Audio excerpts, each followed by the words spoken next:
Subscribe for daily IELTS material.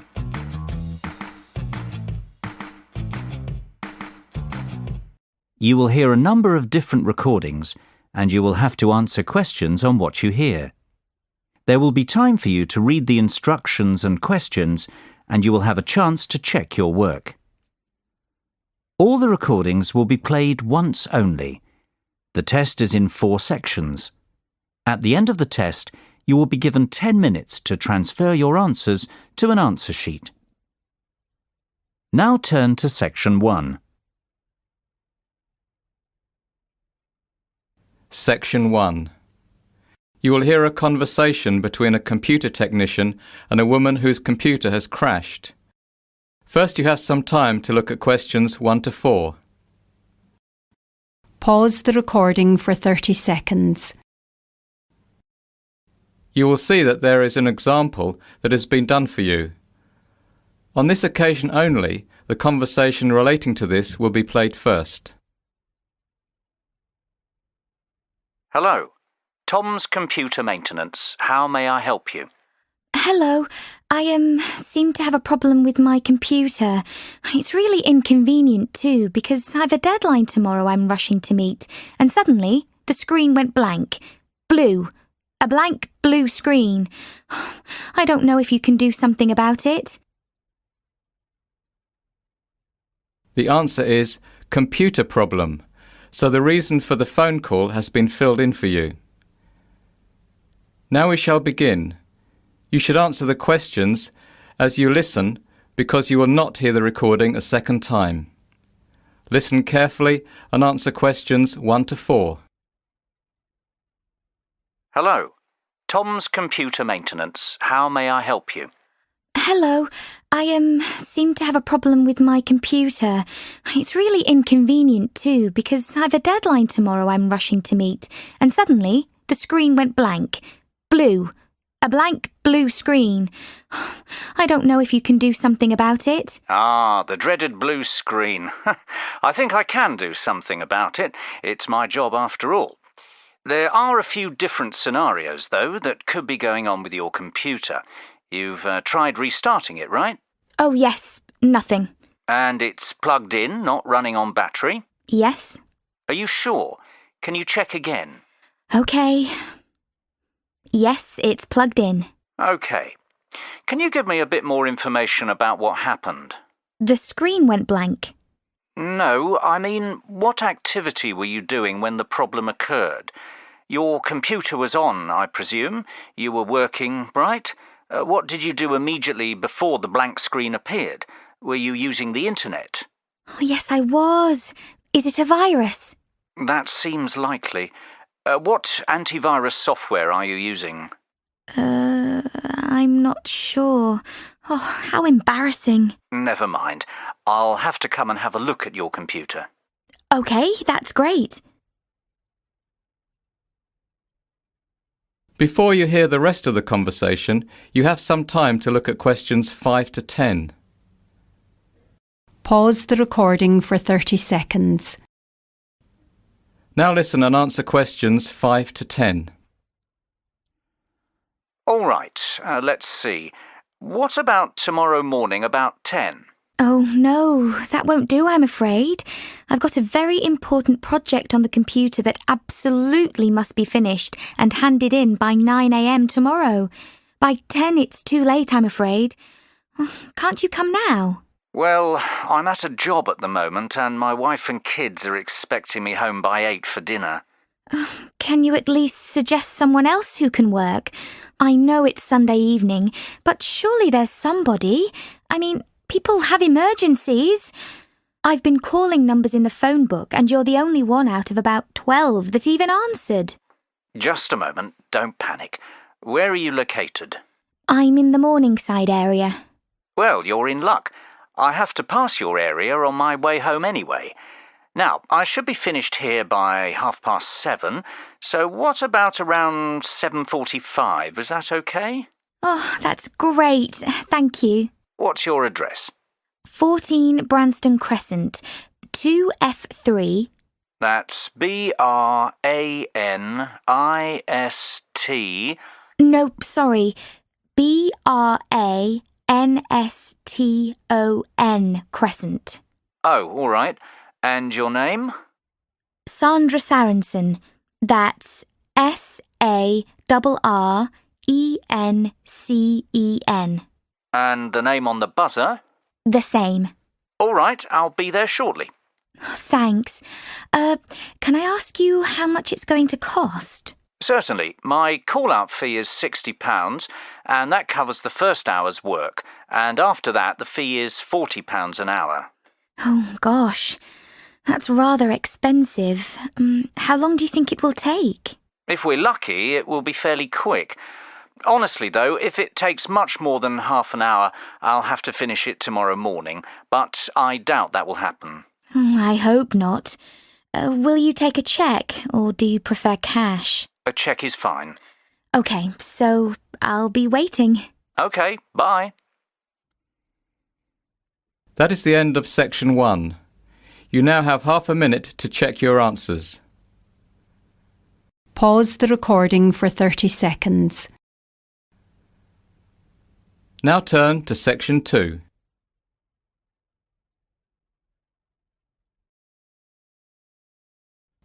Section 2. You will now listen to a talk by the Water Project Manager of a charity called Charity Water. First, you have some time to look at questions 11 to 17. Pause the recording for 30 seconds. Now listen carefully and answer questions 11 to 17. As Charity Water's Water Project Manager, I travel to some of the most desperate places on Earth in search of clean water. And while the landscape changes, there's always one thing that remains the same. The women are always walking. Whether I'm in the mountains of Haiti in rural Liberia or the jungles of the Central African Republic, the women are always carrying water. To give you an idea of the work that Charity Water does, I'll tell you the story of one of these women. Driving down a bumpy road in the middle of northern Uganda, our truck suddenly swerves off the road and up over an embankment. We usually prefer to surprise communities by our arrival because it makes it easier to monitor how our water points are functioning, without hundreds of people watching. But once you visit a few communities in the neighbourhood, rumours of your presence spread like wildfire. We jump out of the truck and walk into a party. This is when I met Helen Apis. She told me about the new freshwater well in her village. I am happy now, Helen beamed. I have time to eat. My children can go to school, and I can even work in my garden, take a shower, and then come back for more water if I want. I am bathing so well. A few of the men chuckled to hear a woman talk about bathing, but all I noticed was Helen's glowing face, the fresh flowers in her hair, and the lovely green dress she wore for special occasions. Touching her forearm, I replied, "Well, you look great." "Yes," she paused, placing both hands on my shoulders and smiling. She said, "Now I am beautiful." That really hit me. My job is to focus on sustainable development, health, hygiene, and sanitation to make sure Charity Water's projects are working in 20 years. But nowhere on any of my surveys or evaluations was a place to write, "Today, we made someone feel beautiful." Before you hear the rest of the talk, you will have some time to look at questions 18 to 20. Pause the recording for 30 seconds. Now listen carefully and answer questions 18 to 20. Before she had clean water, Helen would wake up before dawn, take her only 2 5-gallon jerry cans and walk almost 1.5 miles to the nearest water point, which happened to be at a school. Because there simply wasn't enough water for the area's population, She'd wait in line with hundreds of other women who also valued clean water. Helen's only other option was to skip the wait and collect contaminated water from a pond. Helen spent most of her day walking and waiting. She told me each day she'd say to herself, "How should I use this water today? Should I water my garden so we can grow food? Should I wash my children's uniforms? Should I use it to cook a meal? Should we drink this water?"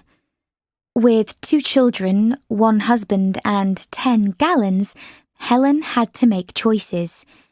I saw the shame in her eyes when she described how she would return from her long trek to find her 2 young children waiting for her. They were often sent home from school because their uniforms were dirty. With the new well in her village, her life was transformed. She now had choices, free time, options. Also, Helen had been chosen to be the water committee treasurer, collecting nominal fees from 51 households to use for the maintenance of their well. Water committees are often the first time women are ever elected to leadership positions in villages. Last month, Helen was standing in line waiting for water. This month, she's standing up for her community. And now, she is beautiful. That is the end of section 2. You now have half a minute to check your answers. Pause the recording for 30 seconds. Now turn to section 3.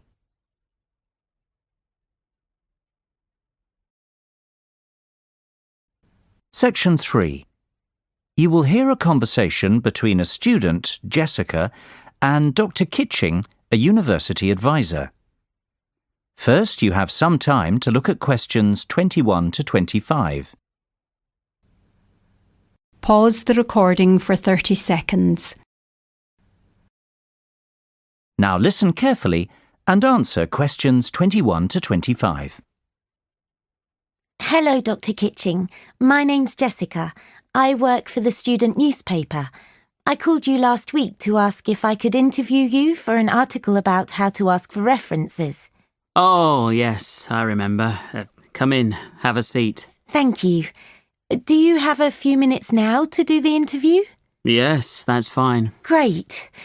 I got the idea to do this article because, well, everyone I know is rather puzzled about how to get references from professors when they need them for applications for jobs or postgraduate studies. And I thought since you're a professor and you've been working as a student advisor for many years also, what better person to ask? Yes, I have got some advice I can share on this topic. Where shall we begin? First of all, do you mind if I record our conversation? No, I don't mind. Thanks. Do you write many references yourself? Oh, yes, I certainly do. Let's see. It's variable, of course, but I'd say I average at least 50 per year. My goodness, that's nearly 5 per month. It's more than 1 per week. Yes, it's a lot. And of course, most of the requests are made in the spring or early summer, when students are starting to think seriously about where they'll be heading after they graduate in June. Do most professors do so many? Yes, it's part of the job. Of course, because I'm an advisor, students probably feel like I know them rather better than some professors, so I probably get a few more than I would otherwise. Before you hear the rest of the conversation, you have some time to look at questions 26 to 30. Pause the recording for 30 seconds. Now listen and answer questions 26 to 30. All right, so what do we students need to know in terms of asking for references or letters of recommendation? It's incredibly daunting, actually, particularly since we have such large classes. I'm not sure if my professors even know who I am. Yes, that's probably the biggest issue students face in getting references. You will invariably have to contact former professors, even if you have never spoken to them outside of class. Following on this, If I were giving a first-year student advice, I would say to make sure you've had contact with several professors outside of class so you won't be a stranger. All it takes is visiting during office hours, even if it's just to say, "Hello, I'm enjoying your lectures." But what if we didn't do that? Then you'll just have to contact your professor anyway. Make a telephone call. Tell him or her who you are and what classes you attended, this sort of thing. Remember, for your professor, recalling an average student out of hundreds and hundreds isn't easy. So tell him or her what course you took and what semester and year it was. Include what grade you got and anything memorable. Perhaps you spilled your coffee. Though at the time it wasn't funny, it might be enough for Professor Brown to remember you and it won't shed any negative light on you. It was an accident. Or perhaps, although you never spoke outside of class, you went up and asked a question that was a great one. Any information you can give to identify yourself is going to help you out. Should I visit Professor Brown in person? Yes, that would be ideal. I would suggest giving the information first over the phone, then follow up by emailing it to your professor. During the phone conversation, ask if you could meet briefly. This will be both a physical reminder of who you are and also another chance to make a good impression. Isn't it very difficult to write references for all these students you've never spoken to or really even met? Yes. For example, I was recently called by a student from 20 years ago. He lived in another country. I really didn't recall him. He told me a little about himself, and I looked back at his records. I told him that all I could do was verify that he was in my class, that he showed up for all the classes, and that he received a 3.4 in my class. Sometimes I'm very surprised that students who did very poorly in my class ask me for a reference. What do you do in that case? Give a poor reference? I, like most professors I know, never say anything negative about the student. However, it is what is unsaid that can say it all. So you really want to make sure you're remembered in a positive way and have left a good impression. OK, thanks very much for all this information. The story should come out in our next printing, so if you're interested, I'll drop one copy over to you. I'll be looking forward to seeing it. That is the end of section 3. You now have half a minute to check your answers. Pause the recording for 30 seconds. Now turn to section 4.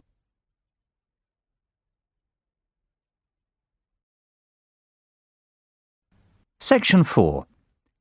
You will hear a lecture about the behaviour of primates, the group of animals that includes monkeys and humans. First, you have some time to look at questions 31 to 40. Pause the recording for 1 minute. Now listen carefully and answer questions 31 to 40. Good morning. Today's lecture will be about primate behaviour. Up until now, I've talked mostly about physical features, how they apply to living primates, how we use them for classification, how they apply to the fossil record. But human evolution isn't simply about how we've changed physically over the last 70 million years. It's also about how our behaviour has changed. Now, if I asked you to define what is meant by the term human, you could probably, hopefully, give me a list of characteristics that physically define us. But at a philosophical level, I would hope that what you'd be really proud of is not that we normally walk on 2 legs, but that we can reason and imagine. Descartes put it succinctly, "I think, therefore I am," although admittedly not quite in this context. This lecture isn't about human behaviour per se, but about primate behaviour in general, and animal behaviour too, since just as we can use the physical characteristics of living primates to give us clues and insights into the physical characteristics of human ancestors, so we hope that the behaviours of non-human primates will be similarly enlightening for the behaviour of our ancestors. To begin, let's talk a bit about primate cognitive abilities. I don't want to mention a lot of different behaviours without first mentioning cognition. Cognition is the amount of thought that goes into a behaviour. There is a world of difference between an animal hitting a nut with a rock and cracking it by accident, and an animal thinking to itself, "I can't bite into this nut. I know, I need something to use as a hammer to crack it." However, it can be very difficult coming up with experiments to differentiate these two. We can easily test mental skills, such as recall and discrimination, using methods such as the Wisconsin General Test Apparatus and various training experiments. But it's much harder to work out the degree of thought required. This is still a big problem in evaluating the status of great apes. Just how nearly sentient are they? Sentient, for those of you who don't remember, means there is the presence of conscious thought. There are various behaviours that could be seen to support the presence of conscious thought in primates. Various sorts of altruism, or helping others without directly benefiting, can be found in certain great apes. The animals team up to achieve various goals, for example, hunting in chimps. This would seem to require a degree of cognition. Another feature that has come to light recently is Machiavellian intelligence. Work, especially with baboons, seems to indicate that there is a lot of deliberate social deception going on, sneaky mating, passing the blame on to others, using infants for defence. At first glance, this seems very complicated behaviourally, but again, it can just about be explained in a fairly minimally cognitive way. Highly trained chimps, such as the signing chimp, Washoe, and the computer-aided communication of Kanzi, also indicate a high level of intelligence. An interesting fact is that these language-trained chimps do much better in the standardized intelligence tests too, indicating that we probably underestimate primate intelligence in our traditional experiments. It seems that primates are not all that interested in the colour of pencils. They want to know the latest gossip about their friends. Sound familiar? And of course, cognition and intelligence in primates is a thorny problem, with deep moral and political ramifications. That is the end of section 4. You now have half a minute to check your answers. Pause the recording for 30 seconds. That is the end of the listening test. In the IELTS test, you would now have 10 minutes to transfer your answers to the listening answer sheet.